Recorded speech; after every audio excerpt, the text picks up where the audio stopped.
Esta edição do Revista começa repercutindo uma data marcante para a história do Brasil, o 7 de setembro, dia em que o então príncipe regente e futuro imperador Dom Pedro I declarou a liberdade do Brasil em relação a Portugal. O jornalista e escritor Laurentino Gomes é o convidado da nossa entrevista de hoje. Em 2010, ele lançou o livro 1822, que reconta bastidores históricos desse importante período. Gabriela Garcia conversou com o autor. Veja só. O Brasil é um país independente? Qual a importância da história na formação da identidade do país? Quem nos esclarece essas perguntas é o escritor e jornalista Laurentino Gomes. Olá, tudo bem? Boa tarde, tudo bem. Qual a importância da gente buscar conhecer e entender a história do país? Bem, a história ela tem uma função social muito importante, que ela é uma ferramenta de construção de identidade. Ou seja, nós não estudamos história apenas com caráter de entretenimento, para conhecer personagens e eventos pitorescos do passado, né? Nós olhamos o passado para entender quem nós somos hoje. É meio parecido com o processo de psicanálise, né? Você vai para o divã para olhar para o seu passado, entender quais são as suas forças, quais são as suas dificuldades, os seus recursos, e aí caminhar em direção ao seu futuro. E assim funciona também com a história em relação à sociedade, em relação aos seus indivíduos.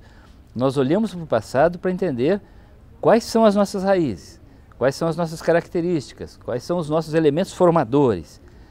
E ao entender melhor quem nós somos, nós também ficamos mais preparados para tomar decisões em relação ao futuro. Portanto, eu acho que a história ela tem essa dimensão linear, né, do passado, presente e futuro. É um erro você achar que a história diz respeito apenas ao passado, ela diz respeito ao presente e também ao futuro.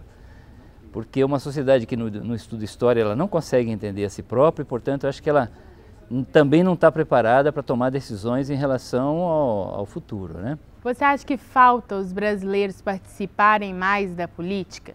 Sim, eu acho que esse é um desafio, né? Porque os brasileiros, eles ainda têm uma certa perspectiva, que eu diria monárquica, do poder e da política, né? Eles esperam muito do Estado, que o Estado seja um provedor de saúde, educação, saneamento, segurança, empregos, bem-estar e oportunidade para todos, mas eles não participam da atividade política. O brasileiro não participa de nada, ele vota no deputado e se esquece no dia seguinte o nome do seu candidato. Ele não participa de sindicatos, de comunidades de bairro, não participa de partidos políticos e nem das assembleias do condomínio que ele mora. Não participa de reunião de pais nas escolas, mas ele espera muito do Estado. Eu acho que essa é uma herança monárquica que nós trazemos, de um pai, de um imperador, de um soberano que vai prover todas as nossas necessidades sem que nós precisemos participar. Então, isso faz sentido num ambiente de ditadura, de regime forte, ou numa monarquia absolutista. Agora, não numa democracia republicana. Numa democracia republicana, quem constrói o Estado somos nós. Então, se o brasileiro não participar da atividade política, ele também não estará capacitado a fazer as transformações que ele gostaria. O Brasil é um país passivo? E essa passividade foi herdada? Mas isso é um mito, né, de que o brasileiro é um país, é um povo cordato, pacífico, que aceita as transformações sem reclamação, sem sangue, sem sofrimento. Eu diria que não. Quando você olha para o passado, nós tivemos muito sangue, muito sofrimento, muita briga, muita confusão na nossa história. E o famoso jeitinho brasileiro pode ser explicado pela história do país? Sim, eu acho que sim. O Sérgio Buarque de Holanda ele tem uma tese muito boa a respeito do homem cordial brasileiro, né? Que ao contrário do que o senso comum diz, não é o amigão, não é o sujeito legal. O homem cordial brasileiro, que se reflete no jeitinho brasileiro, é um tipo enrustido, pouco assertivo, uma pessoa não muito confiável, difícil de você pactuar coisas com o homem cordial. Então esse homem cordial ele é problemático, porque ele tem certa dificuldade de lidar com as regras, de criar consensos, de respeitar leis, regulamentos, de pactuar soluções. Então o jeitinho brasileiro, ele às vezes parece que é uma solução, de que a gente consegue enfrentar situações incertas e ser muito criativo, mas na verdade, numa sociedade que precisa pactuar caminhos e respeitar esse pacto, o jeitinho brasileiro é um problema, ele é mais um obstáculo do que uma solução. O Brasil é independente? Ele consegue caminhar sozinho? Independência é um conceito relativo, né? O que é ser independente? Você não depender de ninguém? Não, eu acho que não. Claro que hoje nós vivemos num mundo globalizado, as relações são muito interdependentes, a economia, você não consegue ter uma economia que você administre totalmente de forma independente dos outros. O Brasil participa de uma comunidade internacional, participa das redes sociais, é influenciado pelas ideias que chegam de fora e participa da construção dessas ideias, depende de capitais internacionais para investimentos e coisas assim. Então, essa independência é relativa. Agora, se você observar da época da colônia, mudou muito. Nós éramos uma fazenda de Portugal, né? Portugal explorava os nossos recursos e levava embora. Mas eu acho que a independência não se mede no grau de você ter total liberdade para fazer o que você quiser, mas de você respeitar pactos, fazer acordos, por exemplo, respeitar patentes internacionais, contratos, ser previsível, de maneira que as pessoas possam se planejar, que elas sejam respeitadas nos seus direitos, que a polícia não pegue um garoto da periferia e dê uma geral nele toda vez que ele vem para o centro da cidade, só porque ele é um garoto de cor, o que reflete um preconceito histórico. Então, na verdade, a independência, para mim, ela é mais para dentro do que para fora. É só com cidadania, com respeito, com dignidade, com honestidade, com ética, que nós poderemos dizer que nós realmente somos independentes. Mas entre nós mesmos.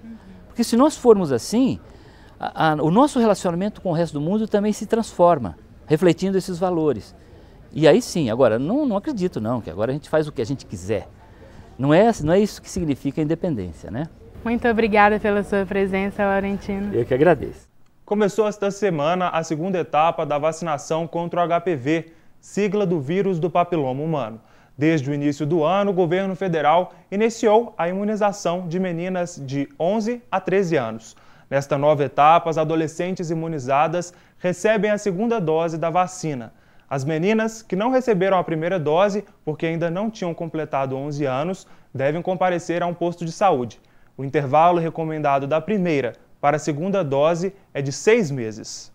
Vale ressaltar que somente se tomar todas as doses, a menina estará imunizada contra o câncer de colo de útero.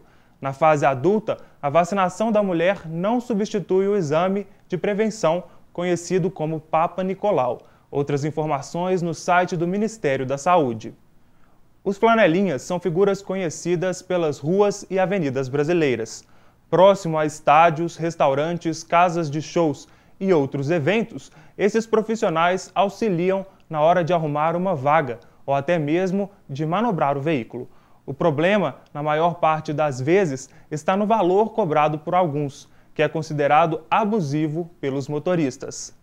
Recentemente, Belo Horizonte virou o centro das atenções por registrar a condenação de 4 desses profissionais pelo crime de extorsão. Entenda melhor o caso na reportagem a seguir.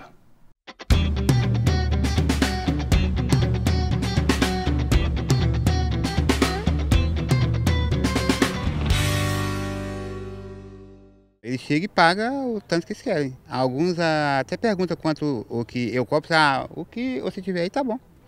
E acaba eu recebendo mais do que eu deveria ter pedido. Em definição, o termo flanelinha é o apelido dado a um trabalhador informal não regulamentado que cobra pelos serviços prestados em estacionamento, limpeza ou proteção de veículo. O termo vem do uso da flanela para limpar os vidros ou até mesmo para orientar os motoristas na hora de estacionar. Há contestação quanto à atuação deles, mas eles são necessários porque nos auxiliam, ajudam a olhar os carros, não permite que rouba. Então, na minha avaliação, eu creio que ela é positiva.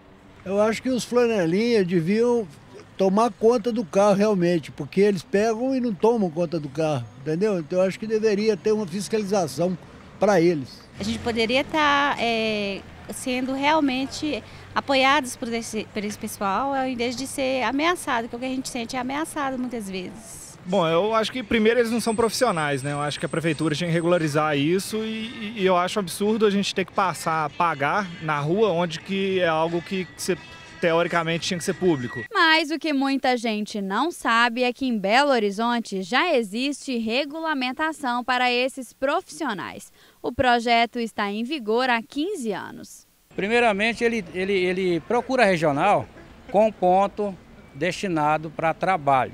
Em seguida, encaminhamos a Delegacia Regional do Trabalho, a DRT, para aquisição do registro profissional autônomo. Em seguida, a regional faz uma sindicância no quarteirão para ver a possibilidade de trabalho ou não em caso de regulamentação de trânsito. Se for apto a trabalhar naquele local, nós passamos para ele uma lista de documentos com todos os documentos pessoais e 2 certidões criminais negativas. Atualmente, a capital tem cerca de 1.200 profissionais cadastrados na função. Por enquanto, as regras são restritas à Regional Centro-Sul, onde há maior movimentação de veículos. Os profissionais que se regularizaram apontam benefícios na mudança. É bom demais, sabe? A gente pede para lavar carro, eles deixam, sabe? Aí dá a gente um trocado. É bom, né? Que a pessoa passa a ter mais confiança na gente. As pessoas passam mais a valorizar o trabalho da gente. Em Belo Horizonte, um caso chamou a atenção dos moradores. 4 desses profissionais irregulares foram condenados pela Justiça pelos crimes de grave ameaça e tentativa de extorsão ao cobrar de um casal o valor de R$20 por uma vaga de estacionamento em uma das avenidas da região central da capital. A Justiça condenou os réus a mais de 5 anos de prisão.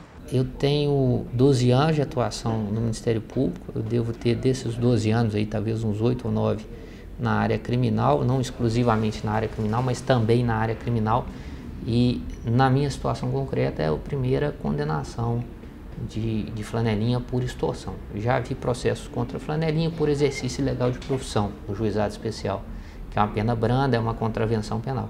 Agora, por extorsão, a pena mais pesada, prevista no artigo 158 do Código Penal, é a primeira vez. Eu acho que isso é um exemplo muito positivo, né?